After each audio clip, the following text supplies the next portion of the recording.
Hello everyone, topic start करने के पहले एक छोटा सा इंस्ट्रक्शन।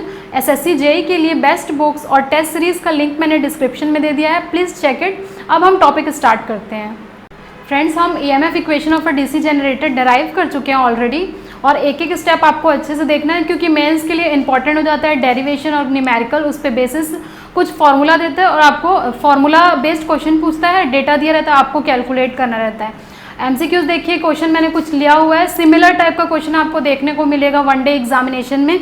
सिर्फ डेटा चेंज कर देगा या फिर एज इट इज़ कॉपी भी कर देता है, क्योंकि ये मैं प्रीवियस ईयर क्वेश्चन उठाई हुई हूँ, उसी को सॉल्व कर रही हूँ। आप इतना सॉल्व करिए और प्रैक्टिस करिए, आपका क्वेश्चन बन जाने वाला है ईजिली। तो देखिए, पहला क्वेश्चन कमेंट बॉक्स में लिख करके बताइए कि आपका आंसर क्या हो रहा है, उसके बाद मैं देखूंगी कि सही है कि नहीं। तो सॉल्व करते हैं। फॉर्मूला देखिए, बिल्कुल इससे सिंपल क्वेश्चन आपसे पूछ ही नहीं सकता, बिल्कुल सिंपल है इसका सोल्यूशन। ईएमएफ इक्वेशन आप डिराइव किए हैं तो उसको याद करने की ज़रूरत नहीं है, सिर्फ आपको ये फॉर्मूला याद रखने का ज़रूरत है। E is equal to Z5PN/60A। जब आप प्रैक्टिस करेंगे तो ऑटोमेटिकली ये फॉर्मूला आपको याद होते जाएगा, और ये बहुत ज़्यादा इंपॉर्टेंट फॉर्मूला है। हर एग्जाम में एक क्वेश्चन इस फॉर्मूला के बेस्ड पर आता ही है। ठीक है, यहाँ पर मैं एक बार और एक्सप्लेन कर देती हूँ। Z is the number of conductor, phi is the flux per pole, P is the number of poles, N is the speed in RPM, 60 एक कांस्टेंट है, और A is the number of parallel path. तो सब कुछ मैंने बता दिया, सिर्फ आपको क्या करना है, फॉर्मूला में पुट करना है। बस ध्यान आपको इस क्वेश्चन के लिए ये रखना है कि ये थोड़ा सा कैलकुलेटिव है। आपको कैलकुलेटर अलाउड नहीं होगा प्री में, तो प्री में कैलकुलेटर अलाउड नहीं है, तो आपका कैलकुलेशन एकदम परफेक्ट होना चाहिए, कहीं भी एरर नहीं आना चाहिए। फॉर्मूले में पुट करिए। आर्मेचर कंडक्टर यानी कि ये Z दिया है, तो Z क्या हो जाएगा 440 into five the flux per पोल कितना दिया है, देखिए 0.07 इंटू P। अब देखिए P कितना दिया है हम लोगों को, P यहाँ पर 4 दिया है, 4 पुट कर दीजिए। स्पीड इन RPM 900 दिया है, 900 पुट कर दीजिए। अपॉन में क्या करिए 60 इंटू, अब A आपको देखना है कि ये लैप दिया है या वेव दिया है। तो यहाँ पर हम लोगों को कनेक्शन दिया है लैप का। आपको पता है लैप के लिए हमेशा A is equal to P होता है, और P आपका दिया है 4। बस आपको कैलकुलेट करना है। फटाफट आंसर बताइए कितना आया। इसको थोड़े से अच्छे से कैलकुलेट करिएगा, देख के थोड़ा सा लग रहा होगा कि नहीं होगा, बट बहुत सिंपल है। आंसर क्या आएगा अपना, बताइए। आंसर आएगा 462। तो देखिए, मेरे को तो याद है आंसर, लेकिन आपको कैलकुलेट करना है। कैलकुलेट करिएगा, आंसर देखिए करेक्ट है कि नहीं। नेक्स्ट क्वेश्चन में आते हैं। अगर आपका ये हो गया है तो सॉल्व करिए, नहीं तो वीडियो को पॉज करके एक बार सॉल्व करने की कोशिश करिए। और नेक्स्ट क्वेश्चन देखिए, the EMF equation of a DC generator depends upon, कुछ नहीं है, डेटा वेटा कुछ नहीं गिवन है, सिर्फ स्टेटमेंट गिवन है। तो अभी हमने देखा EMF is equal to Z5PN/60A, where E depends upon, EMF किसके किसके ऊपर डिपेंड कर रहा है, देखिए directly proportional to the number of conductors, directly proportional to the flux per pole, directly proportional to the number of poles, and directly proportional to the speed in RPM, inversely proportional to number of parallel path। तो ये मैंने बता दिया आपका inverse relation और direct relation. अब आपको देखना है ऑप्शन इसमें कौन सा सही बैठता है। तो ए ऑप्शन कम्यूटेशन, तो कम्यूटेशन की तो कहीं बात ही नहीं आई है ईएमएफ में, तो ये आंसर हुआ गलत, हटा दीजिए। EMF depend upon the frequency, तो ये ट्रांसफॉर्मर तो है नहीं। जब आप ट्रांसफॉर्मर पढ़ेंगे तब वहाँ पर देखेंगे ईएमएफ इक्वेशन होता है हमारा E is equal to 4.44 F into N into 5 होता है, तो वहाँ पर डिपेंड करता है फ्रीक्वेंसी पे। लेकिन डीसी जनरेटर में ऐसा कोई भी टर्म नहीं आता ईएमएफ इक्वेशन में। आंसर हो गया करेक्ट, गलत हो गया हमारा आंसर। अब बी देखिए, स्पीड, तो E is directly proportional to the speed. देखिए यहाँ से डायरेक्ट रिलेशन, अगर स्पीड बढ़ेगा तो ईएमएफ भी बढ़ेगा, तो आंसर हो जाएगा बी। तो आंसर हमारा हो गया बी, भिलाई। सही है। डी गलत हो गया, कांटेक्ट ब्रश कांटेक्ट ड्रॉप, तो कोई बात ही नहीं आई है इसमें, तो आंसर हमारा बी हो जाएगा। देखिए थर्ड क्वेश्चन पे आते हैं। थर्ड क्वेश्चन रीड करिए। अ 6 पोल वेव कनेक्टेड, अब यहाँ पर हम लोगों को दिया है वेव। इसका आपको सबसे पहले जब आप क्वेश्चन पढ़ते हैं तो ये ध्यान दीजिएगा कि यहाँ वेव दिया है या लैप दिया है। तो इस क्वेश्चन में वेव दिया हुआ है, ये हम देख लिए। Connected DC armature has 250 conductors and runs at 1200 RPM। The EMF generator is 600 and the useful flux per पोल। तो देखिए बिल्कुल सिंपल फार्मूला बेस्ड है, इसमें आपको कुछ भी दिमाग नहीं लगाना है, सिर्फ और सिर्फ फॉर्मूले में पुट करिए, आंसर फटाफट बता दीजिए कितना आ रहा है। आंसर बता दीजिए क्या आ रहा है। और देखिए इस तरह के क्वेश्चन में आपको थोड़ा सा ध्यान देने की ज़रूरत है, क्योंकि ऑप्शन जो है बहुत ही सिमिलर टाइप से दिख रहा है। एक में दे रहा है 0.04, एक में दे रहा है 0.44, 0.44। तो जब आप स्ट्रेस में रहते हैं, एग्ज़ाम में क्वेश्चन सॉल्व करते हैं, तो आपको क्वेश्चन आप आंसर ज़रूर निकाल लेते हैं, लेकिन होता क्या है, सिमिलर दिखने की वजह से आप जल्दबाजी कर देते हो और थोड़ा सा गलत आंसर मार्क कर देते हैं। तो इस चीज़ का आप ध्यान रखिएगा, मिस्टेक हो जाता है कभी कभी। क्वेश्चन नंबर 3, यहाँ पर Z कितना दिया है देखिए, यहाँ सबसे पहले P दिया है 6, A इज इक्वल टू 2 हो जाएगा वेव के लिए, 250 कंडक्टर्स हैं, speed is equal to 1200 RPM दिया हुआ है, एंड EMF जनरेटेड, अब आपको EMF जनरेटेड इस केस में दिया हुआ है वोल्ट। फ्लक्स आपको कैलकुलेट करना है। अभी तक हम क्वेश्चन देखे थे, हम लोगों को सब कुछ डेटा नोन था, EMF निकालने बोल रहा था, लेकिन इस क्वेश्चन में सब कुछ नोन है, आपको फ्लक्स कैलकुलेट करने बोल रहा है। Again E is equal to Z5PN/60A हो गया, सब कुछ वैल्यू नोन है, आपको ये वैल्यू निकालनी है। पुट कर दीजिए value, 600 is equal to 250 into 5 unknown है, number of poles 6, 1200/60 into 2। Calculate कर लीजिए, आंसर क्या आएगा बताइए। यहाँ मैं आंसर लिख दे रही हूँ 0.04 वेबर, चेक करिएगा सही है कि नहीं। आंसर ए हो जाएगा, ए फॉर हमारा आगरा। ठीक है, थर्ड क्वेश्चन करेक्ट है। फोर्थ क्वेश्चन देखिए, फोर्थ क्वेश्चन सॉल्व करिए फटाफट। बहुत सिंपल क्वेश्चन है एकदम, इसमें बेसिक यूज़ होगा।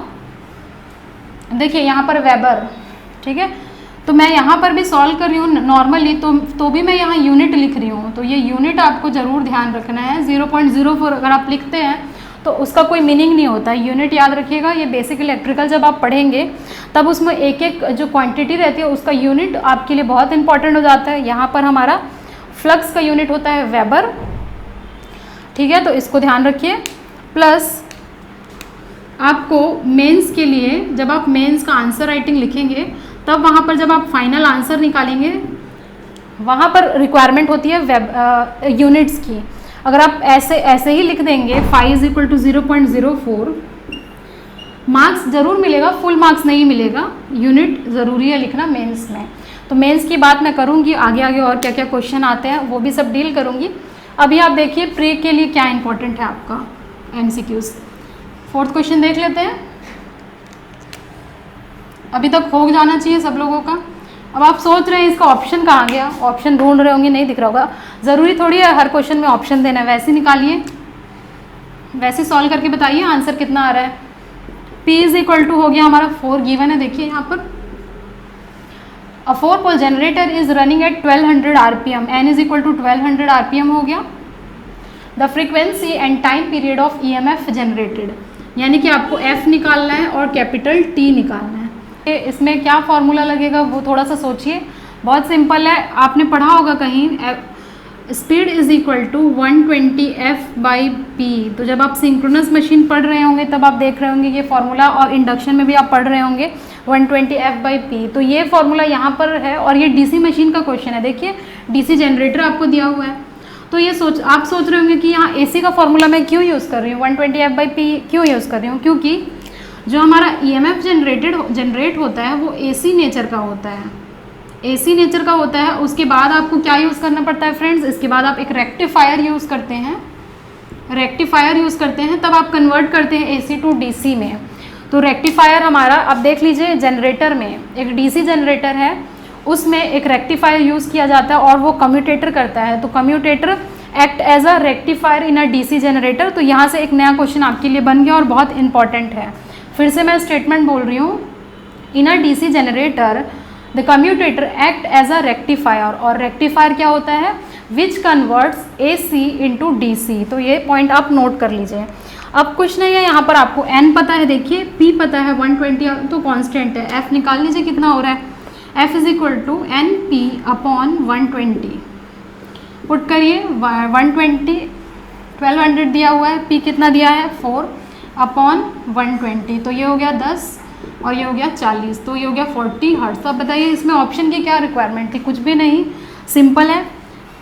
अब टाइम पीरियड पूछ रहा है, तो टाइम पीरियड हम लोगों को पता है 1 अपॉन फ्रीक्वेंसी होता है, एसी फंडामेंटल में हम लोगों ने देखा था।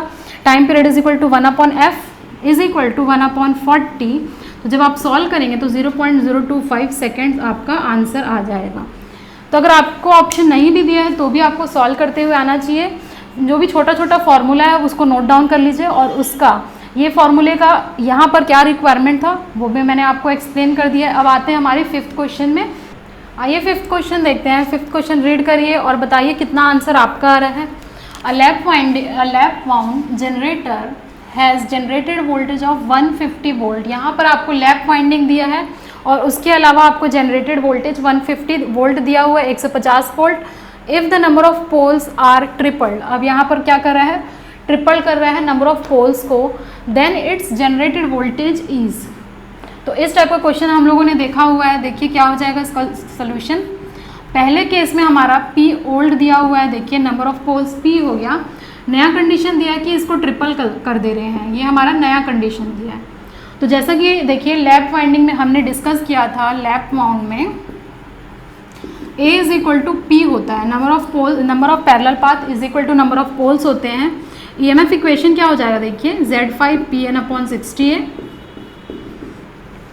अब आपको पता है कि यहाँ पर A और P तो दोनों इक्वल होते हैं। इस इक्वेशन में अगर मैं A is equal to P रख देती हूँ तो यहाँ डिनोमिनेटर से A कैंसिल हो जाएगा, न्यूमरेटर से आपका P कैंसिल हो जाएगा। तो कहीं पर भी आप जब देखेंगे तो P का कोई फैक्टर आपको नहीं दिखाई देगा, कुछ ऐसा दिखाई देगा। तो बताइए इस इक्वेशन में P तो है ही नहीं, तो हमारा EMF क्या हो जाएगा, डज नॉट चेंज, कहीं भी ये चेंज नहीं होगा। अगर 150 वोल्ट पहले था तो अभी भी हमारा 150 वोल्ट होगा, ना तो वो बढ़ेगा ना तो वो 2 गुना होगा, 3 गुना, कुछ नहीं, 150 मतलब 150। तो इसका आंसर हो जाएगा ऑप्शन सी हो गया हमारा आंसर। देख लीजिए, किसी को डाउट नहीं होना चाहिए। वेव में भी हम देखेंगे, वेव में आप सॉल्व करके बताइएगा कि आपका कितना आंसर आ रहा है अगर ये वेव कनेक्टेड होता तो। लैप हो गया। 6 क्वेश्चन रीड करिए, थोड़ा सा बड़ा सा क्वेश्चन दिख रहा होगा तो इसका सोल्यूशन मैं यहाँ लिख देती हूँ। क्वेश्चन रीड करिए 6, थोड़ा सा बड़ा क्वेश्चन है लेकिन थोड़ा सा लॉजिकल है, थोड़ा सा लॉजिकल है, और ये प्रीवियस ईयर आया हुआ क्वेश्चन है, किसी PSU का क्वेश्चन है। तो देखिए, तो इस टाइप का सिमिलर क्वेश्चन आपको मिल सकता है, और आप अगर बड़ा क्वेश्चन दिख रहा है उसको छोड़ मत दीजिएगा, सिंपल सा क्वेश्चन होता है। जस्ट आपको डेटा देखना है क्या है। देख, at a certain speed and flux the voltage generated by a DC generator, ये देखिए ये जनरेटर है और हम ऐसे मोटर लिखते हैं, इस 230 वोल्ट, 230 वोल्ट दिया है हमारा किसी भी पर्टिकुलर स्पीड और फ्लक्स पे। अब क्या बोल रहा है, नया कंडीशन देखिए, if the speed is increased by 20%, यानी स्पीड को क्या कर रहे हैं 20% बढ़ाया जा रहा है। साथ ही साथ the flux is simultaneously reduced by 10%, साथ ही साथ हम फ्लक्स को क्या कर रहे हैं 10% डिक्रीज कर रहे हैं। तो उसके बाद क्या हो जाएगा, वोल्टेज आप बताइए कितना होगा। क्वेश्चन को सॉल्व करिए। देखिए इसका 2 अप्रोच होता है, एक अप्रोच तो है आपको खुद करना है, दूसरा अप्रोच मैं बताऊंगी, क्योंकि लॉन्ग कट आप यूज़ नहीं कर सकते हैं ऑब्जेक्टिव क्वेश्चन में। तो तरीका देखिए इसका क्या होना चाहिए। E1 आपको कितना दिया है, देखिए 230 वोल्ट दिया है, आपको क्या करना है, चेंज निकालना है, यानी E2 minus E1 upon E1, ये आपका आएगा परसेंटेज में, ठीक है, परसेंटेज में आएगा ये आपका। तो यहाँ पर देखिए कभी भी अगर आपको परसेंटेज में ऑप्शन दिया रहा और E1 दिया रहा तो आपको कभी भी इस चीज़ का यूज़ नहीं करना है। क्वेश्चन कैसे सॉल्व करेंगे ये देख लीजिए। सपोज N1 हमारा ओरिजिनल स्पीड था, N2 हमारा नया स्पीड है, ठीक है, new speed, this is old speed, ठीक है। सिमिलरली Φ1 हमारा ओल्ड फ्लक्स है और Φ2 हमारा न्यू फ्लक्स है, न्यू फ्लक्स है। तो यहाँ पर देखिए हमारा जो स्पीड है N2 वो कितना बोल रहा है, it is increased by 20%, increased by 20%। इसका मतलब ये होता है कि N1 पहले था प्लस 20% और इंक्रीज हो गया, यानी 0.2 टाइम्स ऑफ N1 हो गया है, 1.2 N1 N2। ये हमारा क्वेश्चन में गिवन है। सिमिलरली phi2 जो है हमारा क्या बोल रहा है, इज रिड्यूस्ड बाई 10%, यानी phi1 minus 0.151 is equal to 0.951। ठीक है, उम्मीद करती हूँ ये आपको समझ में आया होगा अच्छे तरीके से। लेकिन अगर मेरे को ये क्वेश्चन सॉल्व करने के लिए दिया जाता तो मैं इतना कुछ नहीं करती, क्योंकि ये ऑब्जेक्टिव क्वेश्चन है और ऑब्जेक्टिव क्वेश्चन में आपको इतना ज़्यादा कन्वेंशनली आप नहीं सॉल्व कर सकते हैं, डिस्क्रिप्टिव टाइप से। ठीक है, तो देखिए कितना परसेंटेज दिया हुआ है, देखिए 20% दिया हुआ है, तो 20% हमारा N2 के लिए 20% जब आप एप्टीट्यूड सॉल्व करते होंगे तो इसकी वैल्यू होती है 1/5, यानी अगर ये ओल्ड 5 है तो हमारा नया क्या हो जाएगा, एक इंक्रीज होकर के आएगा, यानी कि 6 आएगा। तो N1 अगर आप 5 ले रहे हैं तो N2 को लीजिए 6, बहुत सिंपल हो गया। phi1 इज इक्वल टू, देखिए यहाँ phi1 कितना होता है, 10% का रिडक्शन हो रहा है, यानी कि 10% होता है 1/10। ओरिजिनल वैल्यू अगर हम लोग 10 लेते हैं तो उसमें 1 का डिक्रीमेंट हो रहा है, यानी कि होता phi2 9 आ जाता। अब कुछ नहीं है, अब आप बहुत सिंपल है, इसको देख लीजिए, सॉल्व करके कितना आ जाएगा, E2/E1 is equal to Z5PN/60। ऐसे हमने देखा था कि E जो है N और phi के डायरेक्टली प्रोपोर्शनल होता है, तो ये हो जाएगा N2/N1 इंटू phi2/phi1। इस फॉर्मूले में पुट कर दीजिए, N2 is equal to 6, 5, phi2 9, 10। ठीक है, ये कट जाएगा 2 से 3 और ये हो जाएगा 5, तो बचेगा आपका 27/25। ये आपका कुछ वैल्यू आ रही होगी, देख लीजिएगा, इसको पॉज करके, बहुत अच्छा क्वेश्चन है, सॉल्व करके ज़रूर देखिएगा। अब हमारा क्या है, E2/E1 इज इक्वल टू 27/5 आ रहा है। देखिए अब यहाँ पर हम लोगों को निकालना है परसेंटेज, तो परसेंटेज के लिए आपको E1 की तो रिक्वायरमेंट है ही नहीं। E1 आपका ओरिजिनल वैल्यू हमारा 25 है। कभी भी आप परसेंटेज कैलकुलेट करेंगे तो उसमें हमेशा नीचे जो है वो ओल्ड वैल्यू होनी चाहिए, तो ओल्ड वैल्यू हमारी 25 है। इंक्रीमेंट कितने का हो रहा है, देखिए 25 से ये 27 हो रहा है, यानी +2 का इंक्रीमेंट हो रहा है, ये हो गया +2 का चेंज आ रहा है। परसेंटेज में कैलकुलेट करने के लिए आप क्या कर दीजिए, 100 से मल्टीप्लाई कर दीजिए, तो ये आ गया 8%। 8% हमारा क्या हो जाएगा, C answer. Increased by 8% is the right answer. तो देखिए थोड़ा सा मुश्किल क्वेश्चन था, लेकिन बन जाएगा, आप ट्राई ज़रूर करिएगा इस टाइप के क्वेश्चन को, क्योंकि हो सकता है आपके SSC में आ जाए इस टाइप का question. Thank you everyone for watching this video till end. If you like this video, share with your friends and subscribe this channel. Don't forget to press the bell icon button to get further updates. और अगर आप हमारे Telegram channel से जुड़ना चाहते हैं तो उसका भी लिंक मैंने डिस्क्रिप्शन और फर्स्ट कमेंट में दे दिया है, please check it. SSC JEE के लिए बेस्ट बुक्स और टेस्ट सीरीज़ का भी लिंक मैंने डिस्क्रिप्शन में दे दिया है। Thank you very much, see you soon in the next video.